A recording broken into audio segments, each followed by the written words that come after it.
Don't Breathe 2 is the sequel no one really asked for. It's the follow up to Don't Breathe, a fantastic masterclass in suspense tension filmmaking. Great horror movie, great thriller. Check this one out. Don't Breathe, the first one. I'm going to try and pretend that the second one doesn't exist after this, but Don't Breathe 2, directed by Rodo, Sayagues. It's surprisingly written by the director and same writer of the first film, Fedealvarez, who did the Evil Dead reboot. He has some talent, and like I said, that first movie is fantastic. I just rewatched it before going to see the second one, and it still really holds up. Great performances in that, and great tension, and it was so smart in the way it was made, and that it all took place in one house, one location. The blind man, as he's called, is the villain in that, and it was fantastic. The second one, it misses all of that, and surprisingly, it's written by Fedealvarez, like I said. But no one really asked for this movie for a sequel. The first one ends wonderfully. If anyone was asking for this, it was probably Stephen Lang, who plays the blind man, for his bank account. There is some laughably bad dialogue in this. There is one scene where people are breaking into the blind man's house, and they say, "Oh, this guy's a Navy SEAL." And then another guy who was just injured by the blind man goes, "A dead SEAL." And there are moments like that in the movie where I just found myself laughing unintentionally at this movie, and it does not hold up. It does not. The pacing is not as good as the original.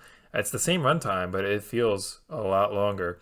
And a very disturbing thing about this movie is that it takes this awful, awful character, well, a great character, but awful human being of a character from the first movie, and tries to morph him into a hero in this one. So in the original film, it's revealed, I don't want to give spoilers away, but it's revealed that this blind man is, not who he appears to be, and he's not as defenseless as he appears to be. And he's an awful human being, and they try their best, I guess, to make him likable in this. But the whole time, I'm just thinking to myself, I don't care if this guy lives, because he's a piece of garbage. It's hard to sell a villain that was that disgusting in the first movie and make you care about him in this one. They add in a little girl. He's taking care of this little girl, who their relationship is okay, and her performance is all right, I guess. But there are so many predictable beats in this movie, some good twists that I didn't see coming. But if there's a giant empty swimming pool, you bet a character is going to fall into that at some point. So it's just stuff like that is very easily foreshadowed and easy to see coming. Another weird thing is that the very beginning of the movie starts with this little girl escaping a burning house, and she looks to be about maybe 9 years old, and then there's a time jump of 8 years later, and I'm pretty sure it's the same actress playing her, and she still looks like 10 years old, maybe 11 or 12, but an 8-year jump, it felt weird. Yeah, this movie does not have a lot going for it, to be honest. I cannot recommend it. I will recommend seeing the original film. That one still really holds up really well.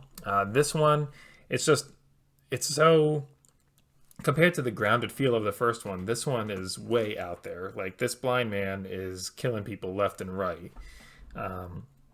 And he's not like Marvel's Daredevil. He doesn't have these chemically heightened senses just from being blind. But this guy is...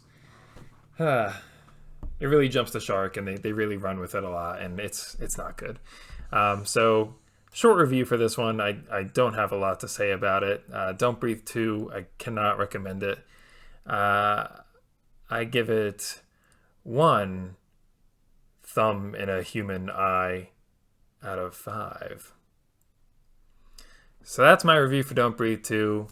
I'm Brandon K, making your day. Make sure you check out my other reviews on Movies, TV, Comic Book Classroom.